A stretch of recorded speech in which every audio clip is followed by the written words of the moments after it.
안동에 사는 30대 여성이에요. 인간은 누구나 감추고 싶은 비밀 하나쯤 가지고 살잖아요. 저 역시 그래요. 저에게는 남모를 과거가 있거든요. 태어나자마자 시설에 버려진 저는 어린 시절 내내 고아원 아이라 불리며 살아야 했어요. 저에게 상처를 입혔던 건 철없는 아이뿐만이 아니었죠. 어른들과 심지어 담임 선생님들까지도 수시로 저에게 상처를 주었거든요.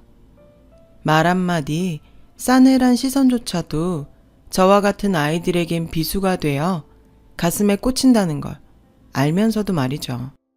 부모가 없다는 건 나를 지킬 최소한의 방어막조차 없는 것과 같았어요. 그런 제게 유일한 방패가 되어준 건 다름 아닌 친구였어요.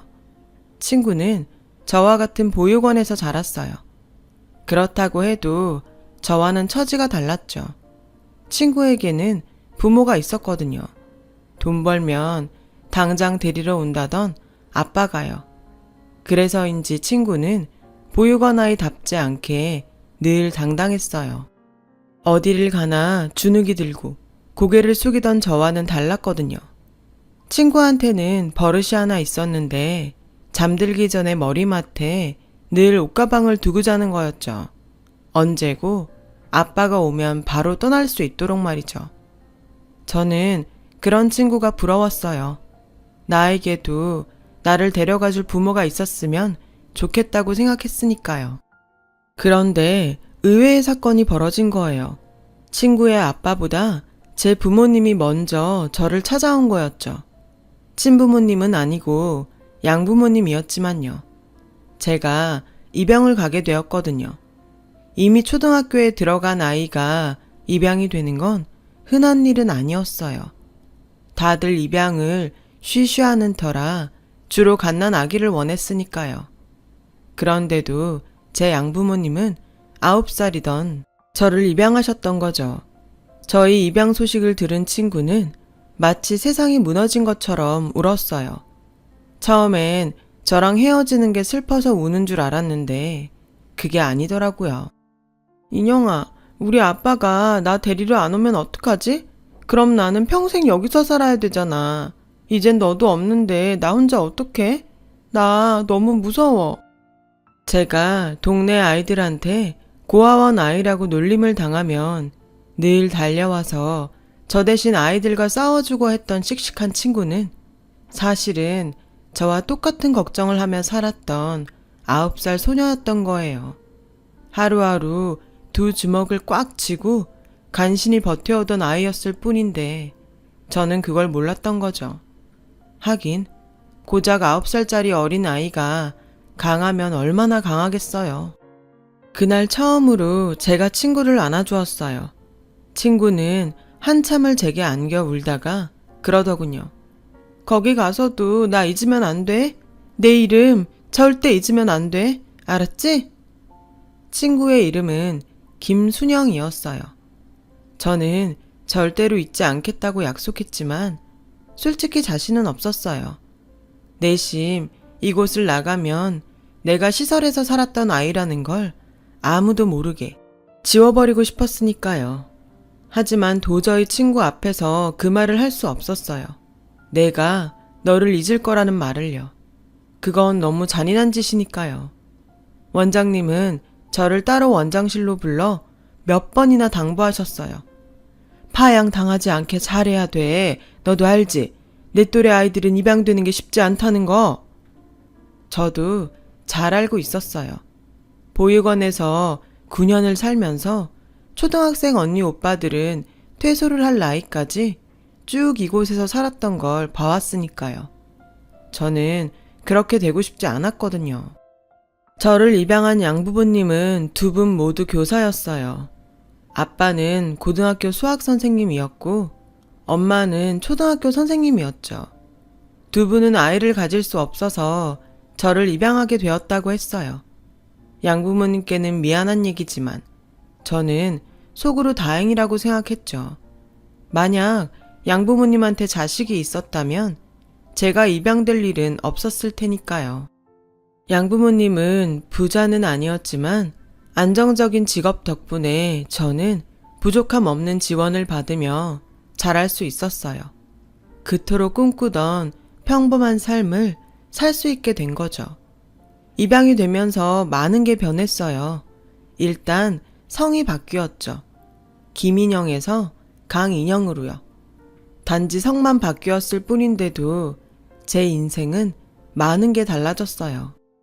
난생 처음 제 방을 갖게 되었고 책장 가득 동화책이 있었고 제 옷장도 생겼죠. 옷장에는 제 옷들로 가득 차 있었어요. 보고도 믿기 힘들 정도로 가득이요. 평범한 가정의 아이가 된다는 건 이런 거구나 생각했죠. 바뀐 건 그것뿐만이 아니었어요. 입양이 되고 처음 맞은 어린이날에는 선물도 받고 놀이동산에도 갔거든요. 내 옆에 든든한 부모님이 계시니까 더 이상 그 누구도 저를 불쌍한 고아원 아이로 보지 않았어요. 부모님이 옆에 계시니 사람들 앞에서 주눅들 이유도 없었고요. 그래서 저는 이 행복을 깨지 않기 위해 철저히 과거를 숨기고 살기로 했어요. 친한 친구들조차도 제가 입양하라는 사실을 모를 정도로 꼭꼭 숨겼죠. 하루는 아빠가 그러시더라고요. 사람에게는 누구나 감추고 싶은 비밀이 있어. 네가 입양된 사실을 숨기고 싶다면 엄마랑 아빠도 그렇게 해줄게. 저는 말없이 고개를 끄덕였어요. 그리고 그날부터 제가 입양된 사실을 아는 모든 사람들은 입을 다물어 주었죠. 양가 할머니, 할아버지와 이모, 고모, 삼촌들까지 모두요. 그렇게 저는 새롭게 태어났어요. 새로 전학 간 학교에서는 친구도 사귈 수 있었어요. 부모님은 뭐 하시냐는 친구 부모님의 물음에 두 분 다 학교 선생님이라고 당당히 말할 수도 있었죠. 그 말에 저를 보는 친구 부모님의 표정이 한층 부드러워지더군요. 그 순간 쾌감 같은 걸 느꼈어요. 고아에서 하루아침에 저 높은 곳으로 신분이 상승된 것 같았거든요. 그러면서도 한편으로는 세상이 참 간사하다는 생각도 했어요. 고아원에 살 때나 양부모님 집에 살 때나 나는 똑같은 나일 뿐인데 배경에 따라 다른 취급을 당했으니까요. 이래서 부모 없는 자식이 세상에서 가장 불쌍하다고 하는구나 했죠. 그러거나 말거나 전학 간 학교에도 어느 정도 적응도 됐고 방과 후에는 친구들과 떡볶이를 사 먹는 소소한 재미도 알게 되었어요. 친구들처럼 피아노 학원도 다니고 보습 학원도 다니게 되었죠. 친구들은 학원에 다니는 걸 싫어했지만 저는 그 반대였어요. 학원에 다닌다는 건 마치 내가 부모가 있는 아이라는 걸 인증받는 것 같았거든요. 날 위해 기꺼이 돈을 써주는 부모님이 있다는 증거니까요. 그래서 좋았어요. 그렇게 저는 초중고 시절을 보내고 대학에 입학했어요. 양부모님처럼 교사가 되고 싶어서 K대 영어교육학과에 들어갔죠. 소위 말하는 명문대에 입학을 하고 보니 양부모님도 좋아하셨지만 무엇보다 제 입양을 반대했었던 친할머니가 무척 좋아하셨어요. 당신 아들을 닮아 제가 똑똑한 거라며 그제야 저를 손녀딸로 인정하시더군요. 친할머니의 손녀딸이 되기 위해 죽어라 공부한 건 아니었지만 내 힘으로 인정받았다는 사실에 약간의 성취감도 느낄 수 있었어요. 대학을 졸업한 다음 해에 저는 임용고시에 붙어서 교사 임용이 되었어요. 지금의 남편과는 고시생 시절에 노량진 학원가에서 만나 사귄 지 3년 만에 결혼을 하게 되었고요. 물론 남편과 시댁에는 제가 입양하라는 사실은 비밀로 했어요. 어차피 가족 외에는 제 과거를 아는 사람은 없었기 때문에 굳이 말할 필요가 없다고 생각했거든요. 세상에 비밀은 없다는 걸 그때 알았다면 그러지 않았을 텐데 말이에요. 남편은 여고에서 수학 교사로 근무하고 있어요. 아빠랑 전공이 같아서 그런지 장인과 사위가 그렇게 친할 수가 없어요. 시험 문제 출제 기간이 다가오면 서로 정보도 공유하는 것 같더라고요. 그럴 때마다 엄마랑 제가 소외감을 느낄 정도라니까요. 아빠는 딸 덕분에 아들을 얻은 셈이었죠. 남편이 우리 집에서 사랑받는 만큼 저 또한 시댁에서 사랑을 받았어요. 딱 한 사람, 시누이한테만 빼고요. 솔직히 말하면 하필 여우 같은 시누이한테 비밀이 들켜서 시달리며 살고 있죠. 언니, 아무리 그래도 출신을 숨긴 건 좀 그렇다. 하긴 언니가 입양아인 거 알았으면 우리 엄마 성격에 가만히 있었겠어? 당장 그 결혼 파토지. 내가 입만 다물면 언니도 좋고 우리 집도 조용하고 다 윈윈이네. 그래서 말인데 언니, 나 재준 씨랑 4박 5일 괌 여행 가려는데 언니가 엄마 좀 설득해줘요. 할 수 있죠? 이 여우 같은 게 어찌나 사람을 알차게 부려먹는지 그놈의 언니 소리만 들어도 치가 떨릴 지경이에요. 문제는 이 지옥 같은 생활을 앞으로도 수십 년은 더 해야 한다는 거죠. 시부모님이 돌아가시기 전까지는 시누이 입에 제 인생이 달려 있으니까요. 차라리 처음부터 밝히고 결혼을 하는 거였는데 제가 바보 같았어요. 그런데 사람이 죽으란 법은 없다더니 의외의 복병이 생겼지 뭐예요.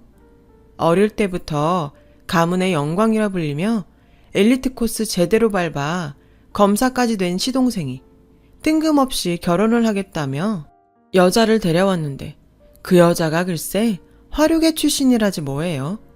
시누이 말로는 강남에서 유명한 템프로였다는 소문도 있고 홍대 유명 클럽 마담이라는 소문도 있는 여자였죠. 시어머니는 죽 써서 개 줄 일 있냐며 길길이 뛰고 결사 반대였고 아버님은 딱히 반대는 안 하셨지만 그렇다고 찬성도 아닌 상태였죠. 남편과 저 역시 중립인 상태고요. 앞장서서 반대하는 건 단연 시누이였어요. 그 여우 같은 게 그동안 오빠들한테 삥 뜯는 재미로 살았는데 큰 돈줄이던 작은 오빠가 결혼을 한다니 똥줄이 탔겠죠. 거기다 만만찮은 화류계 올케라니 왜 안 그렇겠어요? 저처럼 자기한테 큰 약점을 물린 상황이라면 모를까. 예비시댁에 첫 인사 온 날 시댁 식구들 앞에서 제 입으로 화류계 출신이라고 당당히 밝힐 정도의 사람인데 어디 약점 캐내기가 쉽겠어요? 그러니 시어머니 등에 업고 그렇게 반대를 하는 거죠. 아무튼 예비동서 덕분에 저는 요즘 살맛이 난답니다. 그 여우 같은 시누이가 저를 지 편을 만들려고 그렇게 알랑방구를 뀌지 뭐예요. 언니, 아무리 학교 선생님이라지만 스카프로 봄 분위기 정도는 내도 되잖아요. 이거 어제 엄마랑 백화점 갔다가 올케 언니 생각나서 하나 샀어요. 좀 비싸긴 한데 그래도 우리 올케 언니한테 딱 어울릴 것 같아서 질렀죠 뭐. 참, 내가 그 말 했었나? 언니는 보면 볼수록 사람이 단아해요. 왜 술집 여자처럼 천박하고 드세고 그런 여자들이랑은 천지 차이라니까. 누구처럼 말이지. 그래서 말인데 언니도 그 여자 반대죠? 아주 생전 안 하던 선물 공세까지 해가며 살살 녹이는데 이래서 남편이랑 시동생이 그렇게 시누이한테 지갑을 털려왔구나 싶더라니까요. 하지만 지난 2년간 시누이한테 옴팡지게 당해온 저로서 이렇게 쉽게 넘어가 줄 수는 없죠. 이참에 저도 어느 쪽이 나한테 유리한지 계산기 좀 튕겨봐야겠다고 생각했어요. 그래서 예비동서를 만나보기로 했죠. 약속 장소에 나가보니 예비동서는 아직 도착을 안 했더라고요. 나 같으면 손윗동서를 만나는 자리라면 먼저 나와 기다렸을 텐데 예상대로 만만치 않은 사람이다 했어요. 그렇게 20분 정도 지났을까요? 이미 약속 시간도 지났는데 여전히 코빼기도 보이지 않더라고요. 그래서 막 전화를 하려는데 밖에서 시끄러운 소리가 들렸어요. 전면창으로 고개를 빼고 봤더니 글쎄 예비동서가 주차장에서 덩치 큰 남자랑 싸우고 있지 뭐예요. 달려나가 보니 주차 문제로 다투는 것 같았어요. 남자가 차를 비스듬하게 세워놔서 주차 공간을 2칸이나 차지하고 있었고 마침 주차장이 꽉 차 있어서 마땅히 주차할 곳을 못 찾던 예비동서가 그 남자 번호로 전화를 걸어 불러냈던 모양이었어요. 용무 중에 불려나온 남자는 오히려 예비동서한테 큰 소리를 쳤고 그 바람에 빈정이 상한 예비동서가 맞서서 싸움으로 번진 거였죠. 아저씨가 이 주차장 전세 냈어요? 다들 한 칸씩 사용하는데 왜 혼자만 2칸이나 차지해요? 주차를 못하겠으면 관리인한테 발렛을 맡기든가 아니면 제 까닥 차를 빼주던가. 예비동서는 험악한 표정의 남자 앞에서 목에 핏대까지 세워가며 맞서더라고요. 남자는 당장이라도 한 대 칠 기세였고요. 겁이 난 저는 냉큼 달려들어 예비동서를 잡아 끌고는 그냥 사과하고 끝내라고 했어요. 그랬더니 예비동서가 황당하다는 표정으로 제게 그러더라고요. 제가 왜 사과를 해야 돼요? 다들 저 등치만 보고 슬슬 피해주니까 저런 사람들이 더 당당한 거예요. 잘못한 사람이 사과하고 피해 입은 사람이 사과를 받는 게 맞는 거죠. 아저씨, 당장 사과해요. 안 그럼 나 경찰 불러요. 예비동서의 말에 기분이 묘했어요. 동서 말이 틀린 게 없었으니까요. 그리고 방금 전에 제 행동이 창피해지더군요. 화륙의 여자라서 막대 먹었을 거라는 제 편견은 한순간에 사라져버렸고요. 결국 덩치 큰 남자는 차를 빼서 나갔고 예비동서가 그 자리에 주차를 하면서 상황은 마무리가 됐어요. 식당에 들어와서도 예비동서는 화가 안 풀리는지 얼음물을 2컵이나 원샷을 하더라고요. 아까는 내가 실수한 것 같아요. 잘못은 상대가 있는데 괜히 끼어들어선. 다 제가 걱정돼서 그런 거잖아요. 저 알아요. 혹시라도 덩치 큰 남자한테 제가 맞기라도 할까봐 그러신 거. 제가 오히려 죄송하죠. 괜히 이런 일에 휘말리게 해드려서요. 그러니까 오늘 일은 우리 싹 잊어요. 제가 또 있는 건 잘하거든요. 제 인생이 굴곡져서 잊을 게 많았거든요. 생각해보면 꽤 불편한 사이인데도 서슴없이 자신을 드러내는 예비동서를 보니 왠지 마음이 편해졌어요. 이런 사람이랑 동서지간으로 살면 눈치도 안 보고 맘 편히 지낼 수 있을 것 같았죠. 난 찬성이에요. 이 결혼 찬성한다는 말 하려고 불렀어요. 물론 어머님께 허락받는 거 힘들겠지만 그래도 나도 옆에서 도울게요. 얼마나 힘이 될지는 모르겠지만. 그렇게 우리는 한편이 되었어요. 그날 예비동서와 저는 자리를 옮겨 맥주도 한잔 하면서 신나게 수다도 떨었죠. 얘기를 하면 할수록 예비동서가 더 마음에 들더라고요. 그리고 그 주 주말 신우이가 연락도 없이 어머님을 앞세워 집으로 찾아왔어요. 말로는 지나다 들린 거라고 하지만 딱 봐도 신우이가 일부러 어머님을 닥달해 저희 집까지 온 게 분명했어요. 신우이는 아슬아슬하게 줄타기라도 하듯 저를 협박하더군요. 언니도 알다시피 작은 오빠가 그런 여자랑 결혼한다는 게 가당키나 해요? 그러니까 우리라도 나서서 이 결혼을 막아야죠. 혹시 모르잖아요. 그 여자한테 우리가 모르는 출생의 비밀이라도 있는지. 우리 집안에 화륙의 며느리가 웬 말이야? 큰올케처럼 교육자 집안에서 곱게 자란 사람이라면 또 모를까. 안 그래요, 언니? 신우이의 요망한 입에서 말이 나올 때마다 저는 심장이 타들어가는 것 같았어요. 신우이는 이런 상황을 즐기며 제 눈치를 슬슬 살폈죠. 어머님은 이런 대치 상황을 모르셨지만요. 그러니까 큰올케가 작은 오빠 좀 구슬려 봐요. 작은 오빠가 언니 말이라면 잘 듣잖아요. 그래 줄 거죠? 그러겠다는 제 대답을 듣고서야 신우이는 어머님을 모시고 돌아갔어요.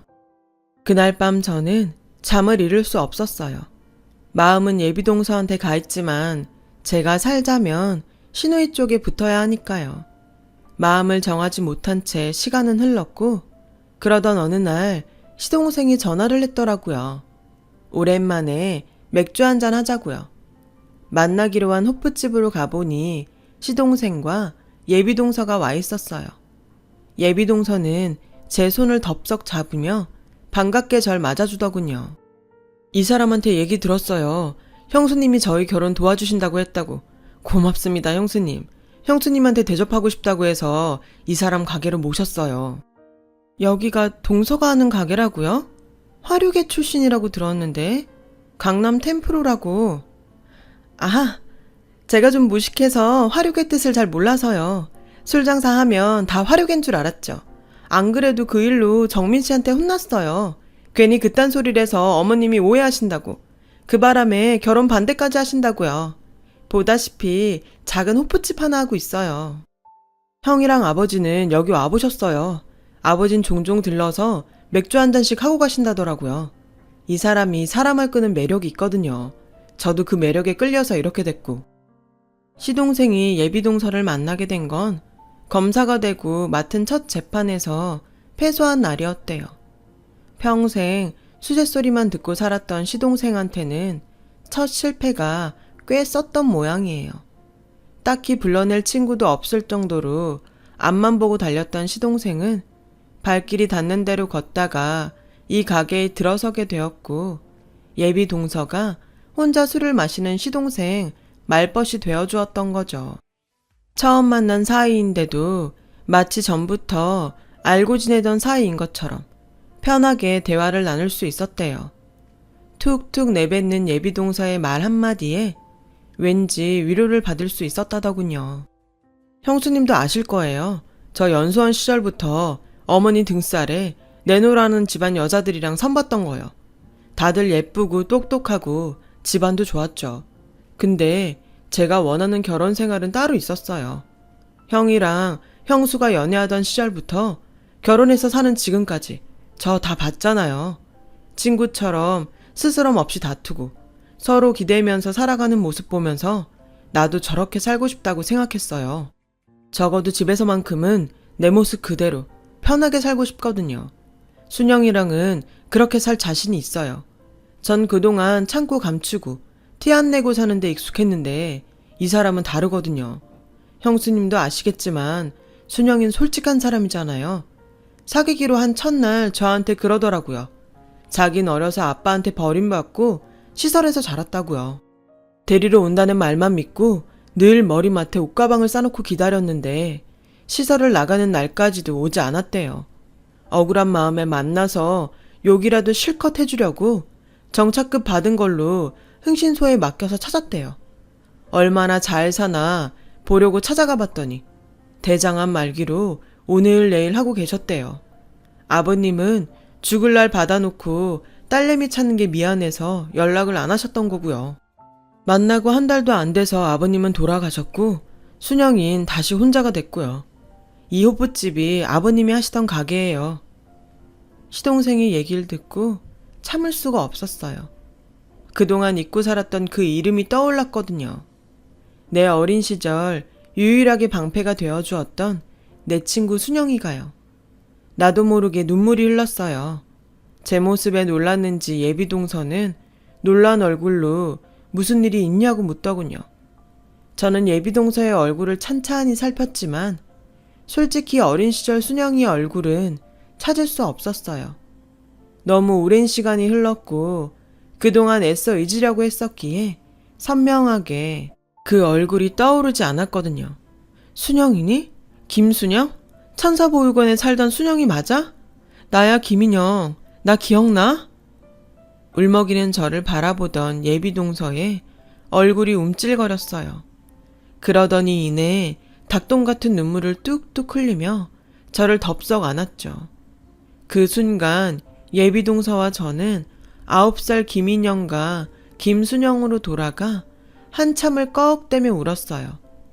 자신을 잊지 말아달라던 순영이도 기어이 잊으려고 노력하던 김인영도 25년이 지난 지금 서로를 알아보지는 못했지만 결국 이렇게 만나게 된 거예요.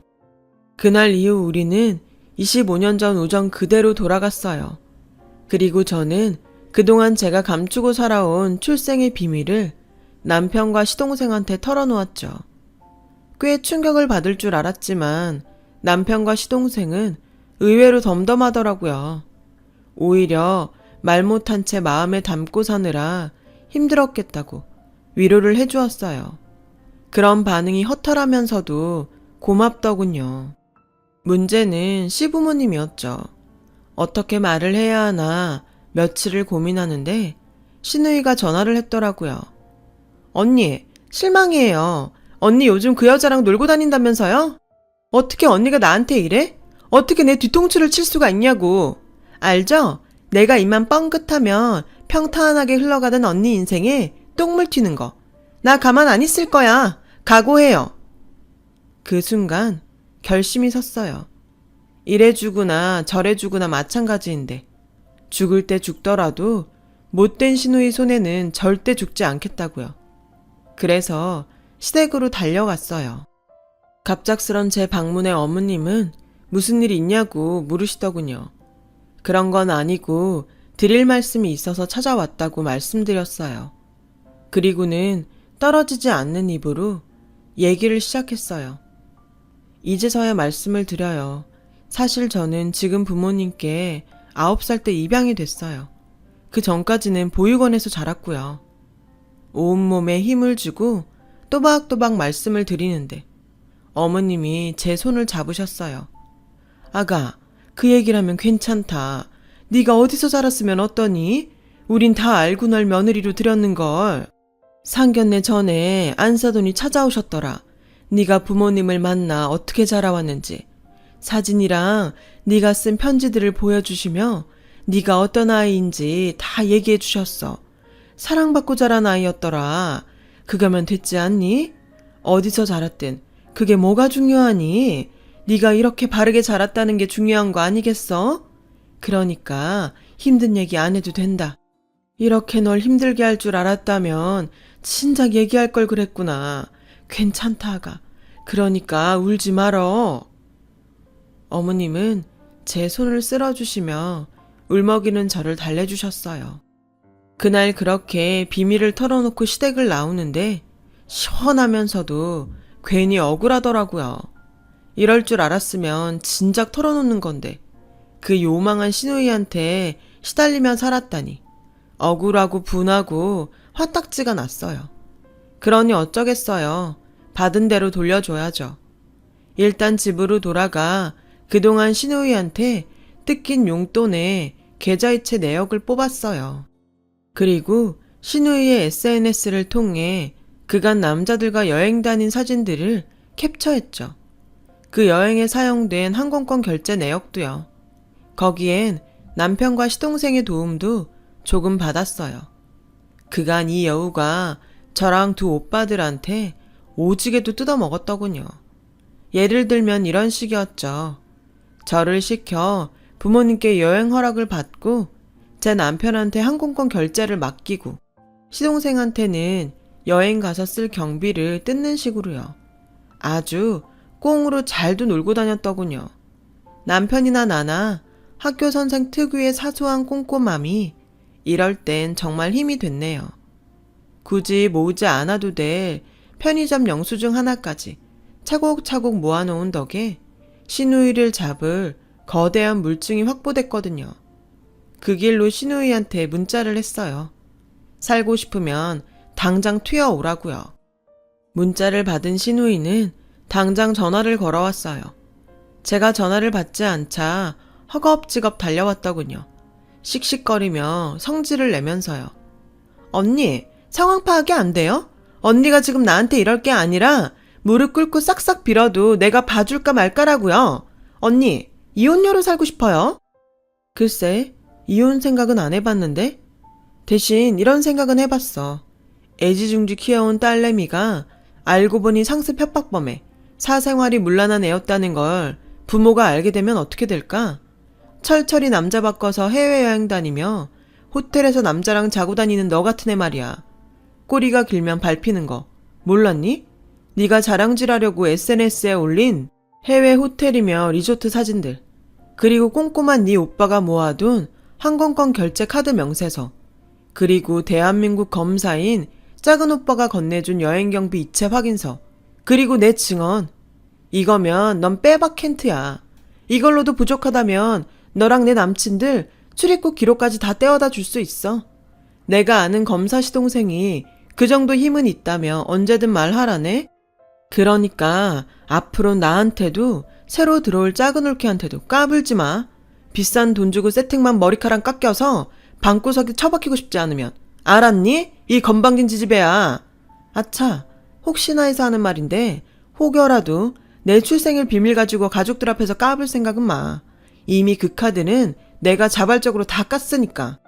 그리고 내가 준 네 비밀은 내가 두고두고 하나씩 꺼내 먹을 생각이니까 알아서 잘 처신하고. 그럼 일찍 집에 들어가세요, 아가씨.